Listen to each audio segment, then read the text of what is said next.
ધાર્મિકશ્રી, જેવી રીતે હું જાણું છું તમારા વિશે કે તમે 13 યર્સના lineage astrologer છો.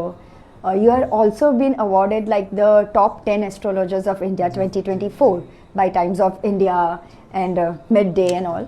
ધાર્મિકશ્રી, હું બહુ જ ક્યુરિયસ હતી એ જાણવા માટે કે એસ્ટ્રોલોજી અને સ્પિરિચ્યુઆલિટી એ બંને વચ્ચેનો મેજર ડિફરન્સ અને કોમન પોઈન્ટ શું છે? અગર લોકો માયામાં થોડા સ્થિત પ્રજ્ઞ થશે, માયા મીન્સ મટીરિયાલિસ્ટિક, ગાડી બંગલો વાહન કે રિલેશનશિપમાં, તો રિયલમાં જે આધ્યાત્મિક જ્ઞાન એમની અંદર જાગવાની વૃત્તિ થશે. નહીં તો એક એક્સપેક્ટેશન્સ સજ સંસારી માટે ક્રિએટ થતા રહેશે કે તમે બહુ એફર્ટ લઈ રહ્યા છો પણ તમને ફેમ નથી મળી રહી, તો યુ હેવ ટુ ચાન્ટ ઓમ દ્રામ દ્રીમ દ્રોમ સહ શુક્રાય નમઃ.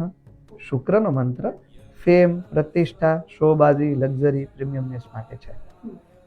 કે તમે અડધો કલાક પહેલા પોતાને જોવા માટે સાયલેન્ટ, બધું સાયલેન્ટ કરીને બેસો, ફોન, લોકો, ડોર ક્લોઝ કરીને બેસો. દેન આફ્ટર અગર તમને કોઈ ડાયટિસ પ્રત્યે અનુભૂતિ છે તો તમે લાઈક ઉપનિષદ એવું કહે છે કે 2 મંત્રો, ઓમ નમઃ શિવાય અને હરે રામ, આ મંત્રની 1-2 માળા કરો. હરે કૃષ્ણ.